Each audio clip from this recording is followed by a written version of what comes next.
আল্লাহর শুকরিয়া আদায় করতে করতে শিশু মোহাম্মদ সাল্লাল্লাহু আলাইহি সাল্লামকে নিয়ে বাড়ি ফিরে এলেন।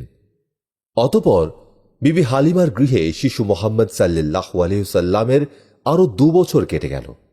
তিনি এখন বেশ বড় হয়ে উঠেছেন। বিবি হালিমার ছেলেরা রোজ ছাগল ভেড়া চড়াতে মাঠে যায়। মহানবী হযরত মুহাম্মদ সাল্লাল্লাহু আলাইহি সাল্লাম একদিন জেদ ধরলেন, তাদের সাথে মাঠে যাবেন।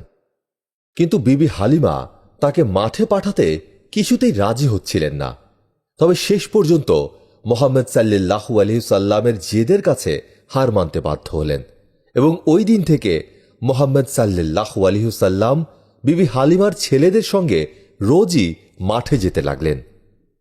অন্য ছেলেরা মাঠে গিয়ে নানা রকম খেলাধুলা করতে থাকে, কিন্তু শিশু মহানবী হযরত মুহাম্মদ সাল্লাল্লাহু আলাইহি সাল্লাম খুব উঁচু পাহাড়ের চূড়ায় উঠে সেখান থেকে সৃষ্টির শোভা দেখতেন।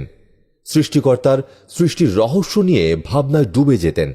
সৃষ্টিকর্তার ধ্যানে তন্ময় হয়ে থাকতেন। একদিন বালক মোহাম্মদ সাল্লাল্লাহু আলাইহি সাল্লাম মাঠে গিয়ে এক জায়গায় বসে সৃষ্টিকর্তার ধ্যান করছিলেন। সহসা কোথা থেকে দুজন ফেরেশতা আগমন করলেন। তারা শিশু মোহাম্মদ সাল্লাল্লাহু আলাইহি সাল্লামের বুক চিরে ফেললেন।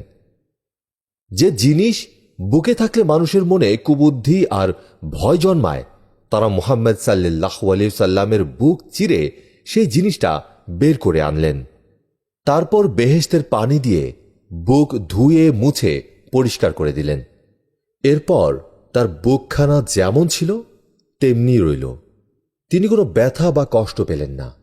স্বাভাবিক সুস্থভাবেই তিনি পাহাড় থেকে নেমে এলেন। আর এদিকে বালক মোহাম্মদ সাল্লাল্লাহু আলাইহি সাল্লামকে বুক চিরে ফেলেছে একথা বিবি হালিমা তার ছেলেদের মুখে শুনে তিনি পাগলিনীর মতো মাঠের দিকে কাঁদতে কাঁদতে ছুটলেন। মাঠে গিয়ে তিনি মোহাম্মদ মোহাম্মদ করে উচ্চস্বরে ডাকতে লাগলেন। তার ডাক শুনে মোহাম্মদ সাল্লাল্লাহু আলাইহি সাল্লাম হাসি মুখে তার সম্মুখে এসে দাঁড়ালেন। তাকে পেয়ে বিবি হালিমা যেন আকাশের চাঁদ হাতে পেলেন। মোহাম্মদ সাল্লাল্লাহু আলাইহি সাল্লামকে বুকে জড়িয়ে তিনি বুক শীতল করলেন।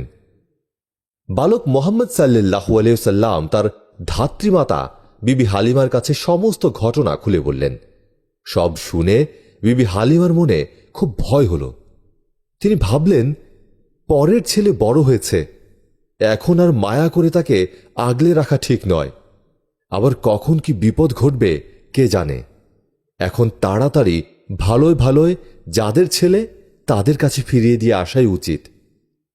অতঃপর আর দেরি না করে শীঘ্রই বিবি হালিমা বালক মোহাম্মদ সাল্লাল্লাহু আলাইহি সাল্লামকে তার জননী বিবি আমিনার হাতে তুলে দিলেন।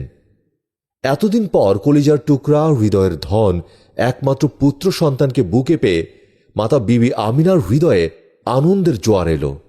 তিনি ধাত্রীমাতা বিবি হালিমাকে অনেক টাকা কড়ি পুরস্কার দিলেন। হযরত মুহাম্মদ সাল্লাল্লাহু আলাইহি সাল্লাম এর এরূপ বক্ষ বিদারণ আরো কয়েকবার হয়েছে। যেমন প্রথমবার ধাত্রীমাতা বিবি হালিমার গৃহে, দ্বিতীয়বার 12 বর্ষ বয়ক্রমকালে, তৃতীয়বার নবুয়ত প্রাপ্তির প্রাককালে, চতুর্থবার মিরাজ রজনীতে সংঘটিত হয়েছিল। মা আমিনা তার নয়নের মণি পুত্র মোহাম্মদ সাল্লাল্লাহু আলাইহি সাল্লামকে বুকে জড়িয়ে ধরে আদর করেন। সহস্র চুম্বনে তার কচি গণ্ডদয় ভরে দেন। দাদা আব্দুল মুত্তালিব তার স্নেহের নাতিকে ফিরে পেয়ে আনন্দে আত্মহারা হয়ে যান। মা আমিনা পরম স্নেহ যত্নে পুত্রকে লালন পালন করতে থাকেন। বালক মোহাম্মদ সাল্লাল্লাহু আলাইহি সাল্লামের বয়স যখন 6 বছর, তখন মা আমিনা পুত্রকে সঙ্গে নিয়ে তার ভাইয়ের বাড়ি মদিনায় বেড়াতে গেলেন। মদিনার নাম ছিল তখন ইয়াসরিব।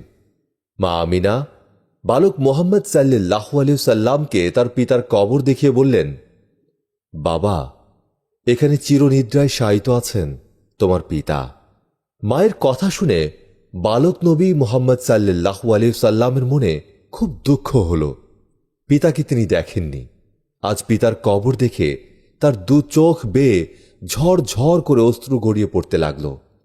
তিনি পিতার কবরের নিকট দাঁড়িয়ে বললেন, আব্বা, আপনি যে স্থানের মাটিতে শুয়ে আছেন সেই স্থানটি আমি বড় ভালোবাসি। বিবি আমিনা পুত্রকে নিয়ে বেশ কয়েকদিন মদিনায় থেকে আবার মক্কা রওনা করলেন। কিন্তু পথিমধ্যে বিবি আমিনা অসুস্থ হয়ে পড়েন এবং স্নেহের পুত্র বালক মোহাম্মদ সাল্লাল্লাহু আলাইহি সাল্লামকে শোক সাগরে ভাসিয়ে পরপারে যাত্রা করেন। পিতৃমাতৃহীন শোকাতুর ইয়াতিম বালক উম্মে আয়মানের সঙ্গে মক্কায় দাদা আব্দুল মুত্তালিবের নিকট ফিরে এলেন। দাদা তাঁকে বুকে